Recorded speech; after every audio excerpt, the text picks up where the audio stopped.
Lahat tayo may kilalang isang lalaki. Siya yung laging maaasahan, ang sandalan ng lahat, ang haligi ng pamilya, ng opisina, ng barkada, ang taong laging may solusyon, ang taong hindi pwedeng manghina. Marahil, ang lalaking iyon ay ikaw, pero may isang malupit na kabalintunaan dito. Paano kung ang mismong pagiging sandalan na iyan ang unti-unting dumudurog sa'yo? Paano kung ang paniniwala na kailangan mong pasanin ang lahat ay ang pinakamalaking hadlang sa iyong tunay na lakas? Sa video na ito, bubuksan natin ang isang katotohanan na 99% ng mga lalaki ay hindi naiintindihan. Ang Stoic Paradox, ang pagbitaw sa bigat, hindi ang pagpasa nito, ang daan patungo sa hindi matinag na kapangyarihan. Ito ang kaalaman na para lamang sa mga handang umangat sa karaniwan. Kung naramdaman mo na kahit minsan ang bigat ng pagiging inaasahan, i-type mo sa comments. Ako to. Nabubuhay tayo sa isang mundo na pumupuri sa hustle culture. Ang imahe ng isang matagumpay na lalaki ay yung kayang pagsabay-sabayin ang lahat, yung nagtatrabaho ng 16 na oras, nag-aalaga ng pamilya, nagpapalaki ng negosyo, at hindi nagpapakita ng anumang bahid ng kahinaan. Tinawag itong Atlas Complex, ang pakiramdam na responsibilidad mong pasanin ang buong mundo sa iyong mga balikat. Ang problema, hindi tayo mga Diyos ng mitolohiya. Tayo ay mga tao. At ang ating enerhiya, pasensya, at mental na lakas ay may hangganan. Ang burnout ay hindi sinyalis ng kahinaan. Ito ay resulta ng pagpapatakbo ng isang depektibong programa sa iyong isipan. Isang programang nagsasabi sa iyo na ang kontrol sa lahat ng bagay ang sukatan ng iyong halaga. Ngayon, i-upgrade natin ang software na yan. Hindi tayo mag-aaral ng kasaysayan o mga lumang kasabihan. Gagamitin natin ang pinakamatatalim na prinsipyo ng Stoicismo bilang isang praktikal na tool para sa modernong lalaki na pagod na sa pagod. Unang hakbang, basagin ang pekeng korona ng pagiging tagasalo. Maraming lalaki ang nag-aakala na ang pagiging problem solver ng lahat ay isang korona ng karangalan. Ang totoo, madalas, ito ay isang mabigat na tanikala na gawa sa ego. Ang pagnanais na kontrolin ang resulta ng lahat ng bagay, mula sa mood ng iyong asawa, sa performance ng iyong team, hanggang sa desisyon ng iyong mga kliyente, ay hindi nagpapakita ng lakas. Ito ay nagpapakita ng malalim na takot. Takot na kung hindi mo hawak ang lahat, guguho ang mundo mo. Ang unang aral ng Stoicismo ay ang pagtanggap na hindi mo trabahong ayusin ang lahat para sa lahat. Ang iyong tunay na trabaho ay ang pamahalaan, ang nag-iisang bagay na tunay mong pag-aari, ang iyong sariling isipan at mga aksyon. Ang pag-ako sa problema ng iba ay hindi kabayanihan. Ito ay pagnanakaw sa kanila ng pagkakataong matuto at lumago, at pagnanakaw sa sarili mo ng kapayapaan ng isip. Ang tunay na hari ay hindi ang nagkokontrol sa lahat, kundi ang nagkokontrol sa kanyang sarili. Ito ang pundasyon ng buong sistema, ang pinakasimpleng konsepto na may pinakamalalim na epekto, ang tinatawag na dichotomy of control. Isipin mo na ang mundo ay nahahati sa dalawang bilog. Ang isang maliit na bilog sa gitna, iyan ang mga bagay na mayroon kang ganap na kontrol. Ano ang mga ito? Ang iyong mga opinyon, ang iyong mga desisyon, ang iyong mga reaksyon, ang iyong mga aksyon, ang iyong mga salita. Iyan lang. Tapos, mayroong isang napakalaking bilog sa labas. Iyan ang lahat ng bagay na wala kang direktang kontrol. Ang panahon, ang trapiko, ang ekonomiya, ang sasabihin ng ibang tao, ang nararamdaman ng ibang tao, ang resulta ng iyong pinaghirapan. Ang burnout ay nangyayari kapag ginugugol mo ang iyong mental at emosyonal na enerhiya sa malaking bilog sa labas. Nag-aalala ka, nagagalit, na-stress sa mga bagay na kahit anong gawin mo ay hindi mo mababago. Ang isang stoic ay parang isang elite level na CEO ng kanyang enerhiya. Ini-invest niya ang lahat ng kanyang resources sa maliit na bilog sa loob kung saan garantisado ang return on investment. Tingnan natin ang isang praktikal na halimbawa sa trabaho. Mayroon kang isang malaking presentasyon para sa isang kliyente. Ano ang nasa loob ng iyong kontrol? Ang lalim ng iyong research, ang kalidad ng iyong slides, ang bilang ng oras na ilalaan mo sa pag-iinsayo, ang iyong pananamit at dating sa araw ng presentasyon, ang iyong tono ng pananalita. Lahat ng ito ay nasa maliit na bilog. Ano ang nasa labas ng iyong kontrol? Kung anong mood ng kliyente sa araw na yon. Kung may biglaang budget cut sa kanilang kumpanya. Kung ang iyong kakumpetensya ay nag-alok ng mas mababang presyo. Kung may traffic papunta sa meeting. Ang karaniwang tao ay mag-aalala sa lahat ng ito. Paano kung hindi nila ako magustuhan? Paano kung mas magaling ang iba? Ang isang stoic ay gagawin ang lahat ng kanyang makakaya sa mga bagay na kontrolado niya at pagkatapos, bibitawan niya ang resulta. Dahil alam niya na ang kanyang halaga ay hindi nakasalalay sa pag-apruba ng kliyente, kundi sa kahusayan ng kanyang paghahanda at pagganap, mga bagay na siya lang ang may hawak. Ngayon, ilapat natin ito sa pamilya kung saan mas matindi ang emosyon. Gusto mong maging masaya ang iyong asawa. Gusto mong maging matagumpay ang iyong mga anak. Ito ay mga nobleng hangarin, pero ang kanilang kaligayahan at tagumpay ay nasa labas ng iyong direktang kontrol. Ano ang kontrolado mo? Ang pagiging isang mapagmahal na asawa, ang pagbibigay ng suporta, ang pakikinig ng may pangunawa, ang pagiging isang magandang ehemplo sa iyong mga anak, ang pagtuturo sa kanila ng tamang asal, ang pagbibigay ng resources para sa kanilang edukasyon. Ang iyong responsibilidad ay hindi ang gawing masaya ang iyong asawa. Ang iyong responsibilidad ay ang maging isang asawang nagdudulot ng kaligayahan. May malaking pagkakaiba. Ang una ay nakatuon sa resulta na hindi mo kontrolado na nagdudulot ng frustration. Ang pangalawa ay nakatuon sa iyong aksyon na kontrolado mo na nagdudulot ng kapayapaan ng isip. Kapag itinuon mo ang iyong enerhiya sa iyong mga aksyon bilang ama at asawa, hindi ka mabuburnout sa pag-aalala tungkol sa kanilang mga emosyon at desisyon na nasa kanila ng kontrol. Isang malaking pinagmumula ng bigat ay ang opinyon ng ibang tao. Mula sa iyong boss, mga katrabaho, kaibigan, hanggang sa mga kamag-anak. Bawat isa ay may kanya-kanyang ideya kung paano mo dapat patakbuhin ang iyong buhay. Ang pagsubok na i-please ang lahat ay garantisadong daan patungo sa pagkabaliw at pagkaubos. Dito, ang dichotomy of control ay napakalinaw. Ang opinyon nila ay nasa labas ng iyong bilog. Ganap.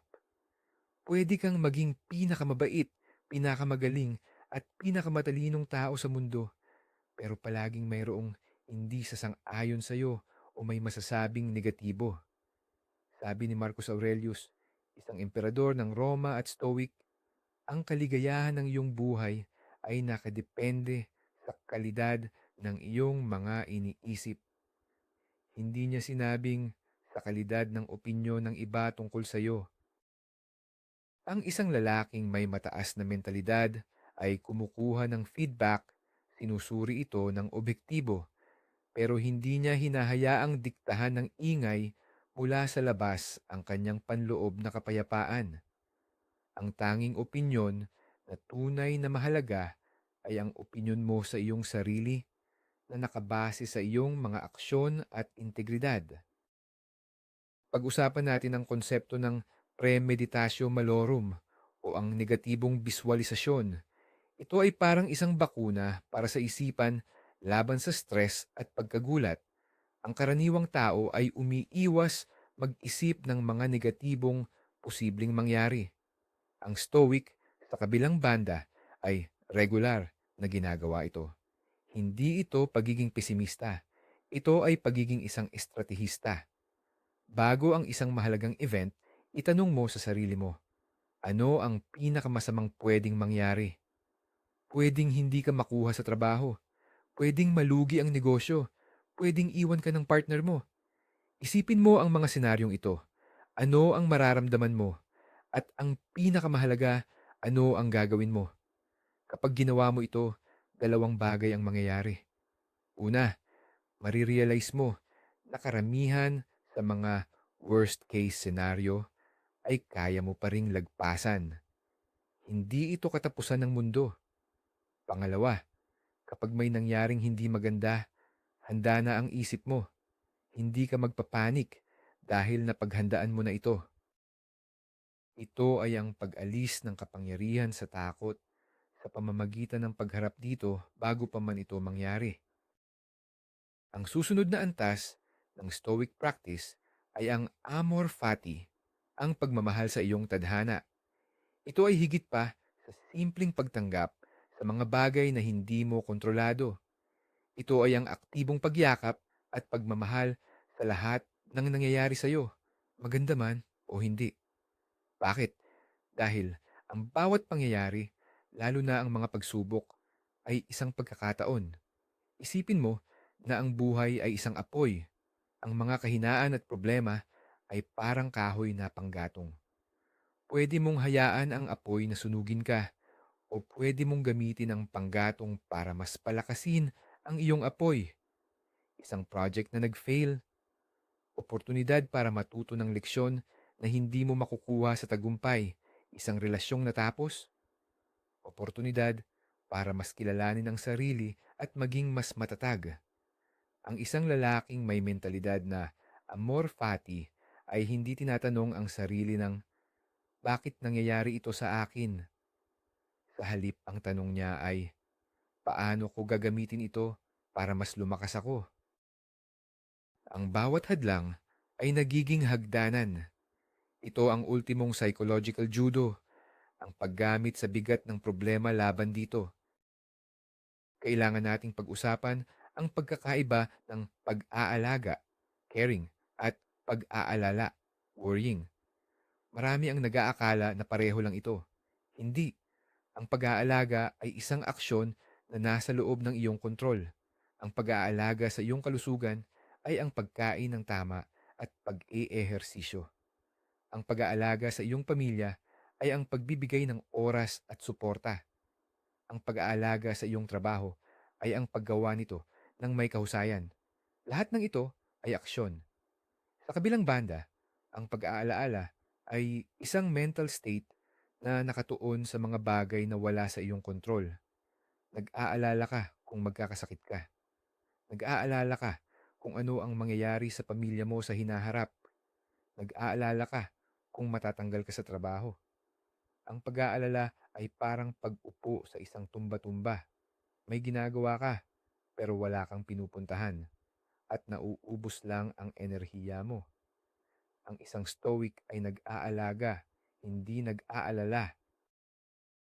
Itinutuon niya ang kanyang lakas sa mga aksyon na kaya niyang gawin ngayon at hinahayaan niya ang hinaharap na dumating. Isang mahalagang kasanayan ay ang paghihiwalay ng pangyayari sa iyong interpretasyon. Sabi ni Epictetus, hindi ang mga pangyayari ang nakakagulo sa tao, kundi ang kanilang pagtingin sa mga pangyayari. Isipin mo, na-stuck ka sa traffic. Yan ang pangyayari. Isang neutral na fact. Ang interpretasyon ng karamihan, nakakainis, malilate na ako, sirang-sira na ang araw ko. Ito ay isang reaksyon na nagdudulot ng stress. Ang interpretasyon ng isang stoic, Nasa traffic ako. Hindi ko ito kontrolado. Ito ay isang oportunidad para makinig sa isang podcast o audiobook o para lang mag-isip ng malinaw.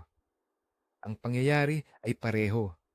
Ang epekto sa emosyon at mental state ay magkaibang magkaiba. Ang kapangyarihan ay nasa espasyo sa pagitan ng stimulus, pangyayari, at response, iyong reaksyon.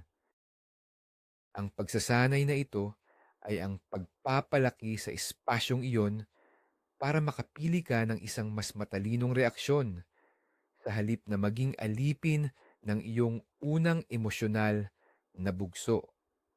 Ang hindi pagiging reaktibo ay isang superpower sa modernong mundo. Paano mo sisimulan ang pagbuo ng inner citadel o panloob na kuta? Sa pamamagitan ng maliliit at consistent na pagsasanay. Isa sa pinakamabisa ay ang stoic journaling. Gabi-gabi, bago matulog, maglaan ka ng 10 hanggang 15 minuto para isulat ang sagot sa tatlong tanong. Una, ano ang nagawa kong mali ngayon? Ito ay para sa self-correction, hindi self-criticism. Nagalit ka ba sa isang bagay na hindi mo kontrolado? Nag-alala ka ba ng sobra? Maging tapat. Ikalawa, ano ang nagawa kong tama? Ito ay para kilalanin ang iyong pag-unlad. Nagpakita ka ba ng pasensya? Pinili mo ba ang tamang reaksyon? Ipagdiwang ang maliliit na panalo. Ikatlo, ano ang pwede kong gawin ng mas mahusay bukas? Ito ay para sa pagpaplano at pag-unlad. Ang simpleng ritual na ito ay parang pag-angat ng bakal para sa iyong isipan. Unti-unti, pinapalakas nito ang iyong self-awareness at pinapatibay ang iyong kakayahang mamuhay ayon sa iyong mga prinsipyo, hindi sa iyong mga emosyon.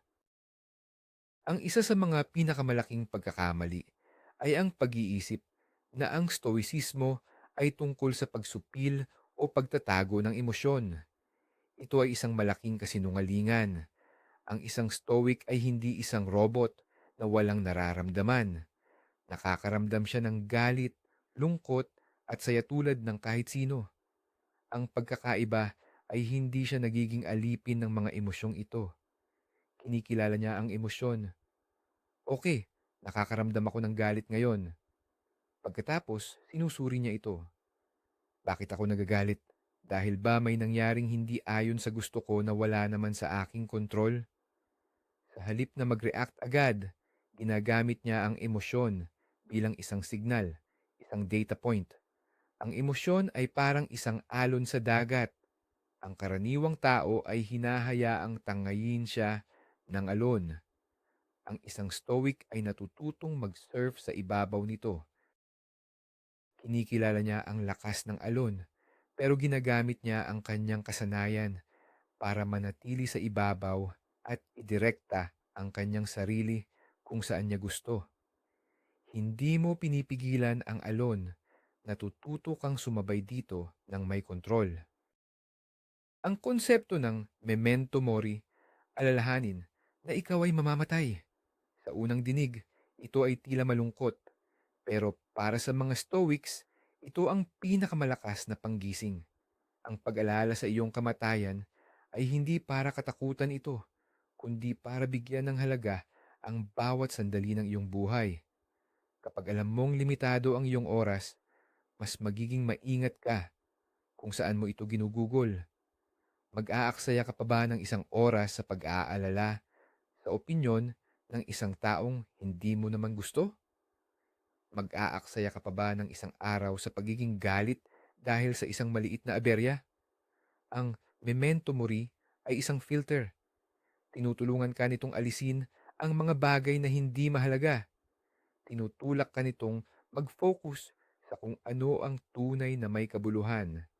Ang iyong pamilya, ang iyong trabahong may layunin, ang pag-unlad ng iyong karakter, ang kamatayan, ang nagbibigay ng kahulugan sa buhay. At ang pag-alala dito ay nagbibigay sa iyo ng tapang na mamuhay ng may integridad at layunin araw-araw. Ang pagpapasalamat or gratitude ay isa ring sandata ng Stoic. Ngunit hindi ito ang mababaw na count your blessings na madalas mong marinig. Ang Stoic gratitude ay mas malalim. Ito ay ang kakayahang makahanap ng halaga kahit sa mga simpleng bagay na madalas nating binabaliwala. Ang paggising sa umaga, ang pagkakaroon ng malinis na tubig na maiinom, ang kakayahang maglakad at huminga. Madalas nating hinahanap ang kaligayahan sa mga malalaking bagay, promosyon, bagong kotse, malaking bahay.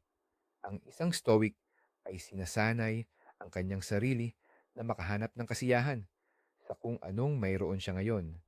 Isang ehersisyo ay ang isipin na ang lahat ng mayroon ka ngayon ay mawawala. Ang iyong pamilya, ang iyong trabaho, ang iyong kalusugan.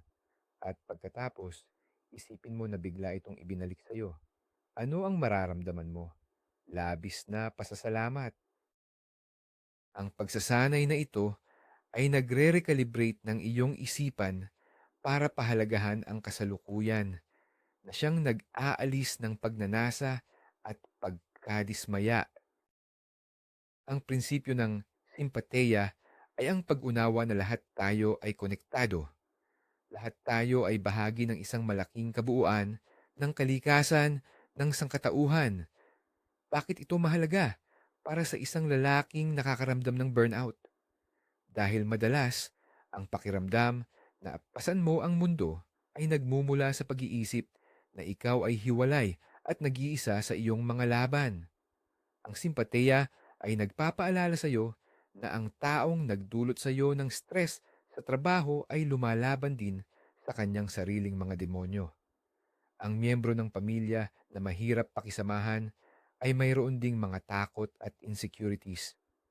Hindi nito ibig sabihin na kukonsintihin mo ang masamang ugali.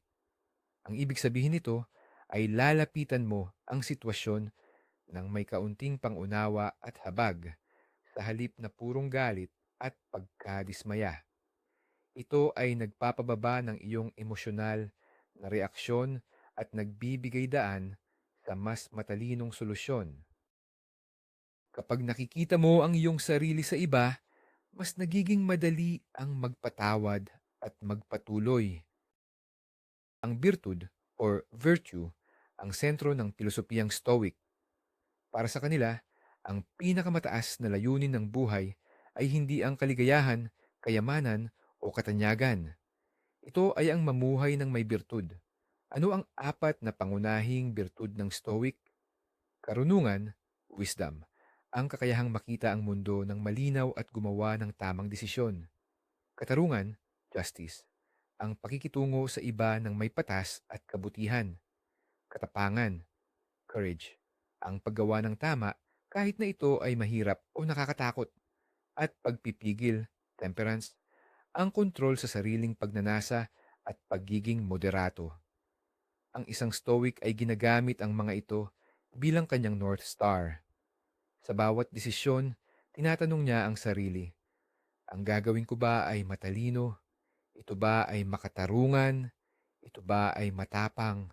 Ito ba ay nagpapakita ng pagpipigil? Kapag ang iyong buhay ay nakasentro sa pagpapabuti ng iyong karakter, ang mga panlabas na bagay tulad ng papuri o kritisismo ay nawawala ng kapangyarihan sa iyo. Ang iyong self-worth ay nagmumula sa loob, hindi sa labas. Pag-usapan natin ang discomfort. Ang modernong mundo ay idinisenyo para sa kaginhawaan, food delivery, air conditioning, on-demand entertainment. Ang problema, kapag palagi kang komportable, ang iyong kakayahang harapin ang hirap ay humihina. Ang mga Stoics ay nagsasagawa ng voluntaryong pagharap sa hirap o voluntary discomfort. Hindi ito tungkol sa pagpapahirap sa sarili. Ito ay tungkol sa pagsasanay. Halimbawa, maligo ng malamig na tubig, mag-fasting ng isang araw, maglakad imbes na mag-drive, matulog sa sahig. Ang mga maliliit na gawaing ito ay nagpapatibay sa iyong isipan. Tinuturuan ka nito na kaya mong tiisin ang hirap. na hindi ka matutunaw kapag nawala ang mga comfort mo. Ito ay nagpapalawak ng iyong comfort zone hanggang sa halos wala ng sitwasyon na makakapagpatinag sa iyo. Kapag sinadya mong harapin ang hirap sa maliit na sukat, handa ka na kapag dumating ang totoong hirap na hindi mo pinili. Isang mahalagang konsepto na dapat bitawan ay ang hustisya ng mundo. Marami sa atin ang nabu-burnout dahil sa galit at pagkadismaya na ang mundo ay hindi patas, na ang mga masasamang tao ay umaasenso habang ang mga mabubuti ay naghihirap. Ang isang stoic ay tinatanggap ang katotohanan. Ang mundo ay hindi isang korte na laging nagbibigay ng tamang hatol. Ang iyong trabaho ay hindi ang ayusin ang buong sistema ng mundo dahil iyan ay nasa labas ng iyong kontrol. Ang iyong trabaho ay ang siguraduhin na ang iyong sariling mga aksyon ay laging patas at tama. Maging sentro ka ng hustisya sa iyong sariling maliit na mundo. Gawin ang tama hindi dahil may nagbabantay o may gantimpala, kundi dahil iyon ang tamang gawin. Ang paghahanap ng panloob na katarungan sa pamamagitan ng iyong karakter ay mas nagbibigay ng kapayapaan kaysa sa walang katapusang paghihintay ng hustisya mula sa isang mundong walang pakialam. Ang pagpili ng iyong mga kasama ay isang estratehikong desisyon. Sabi ni Seneca, samahan mo ang mga taong gagawin kang mas mabuting tao. Ang burnout ay madalas na pinalalala ng mga taong tinatawag na energy vampires, yung mga laging nagrereklamo, laging negatibo, at laging hinihila ka pababa. Ang isang lalaking nag-a-apply ng stoicismo sa kanyang buhay ay maingat sa kanyang social circle. Hindi ito nangangahulugang tatalikuran mo ang lahat, pero nangangahulugan ito na sadya kang maglalaan ng mas maraming oras sa mga taong nag-aangat sa iyo, nagbibigay hamon sa iyo na maging mas mahusay at namumuhay ng may birtud. Ang iyong mental at emosyonal na estado ay parang average ng 5 taong pinakamadalas mong kasama. Pumili ka ng matalino. Ang pagprotekta sa iyong enerhiya ay hindi pagiging makasarili. Ito ay isang kinakailangan para manatili kang matatag para sa mga taong tunay na mahalaga sa iyo. Ang konsepto ng "the obstacle is the way" ay marahil ang pinakaaktibong prinsipyo ng Stoicismo. Hindi lang ito tungkol sa pagtitiis ng problema. Ito ay tungkol sa paggamit sa problema bilang materyales para sa iyong tagumpay. Isipin ang isang panday. Ang isang piraso ng malamig at walang hugis na bakal ay walang silbi. Kailangan itong ilagay sa nagbabagang apoy, ang pagsubok, at paulit-ulit na pukpukin ng maso, ang hirap, para maging isang matibay at matalim na espada. Ganoon din ang karakter ng isang tao. Ang mga problema na dumarating sa iyo, isang mahirap na boss, isang financial crisis, isang health issue, ay hindi mga hadlang sa iyong landas. Sila mismo ang landas.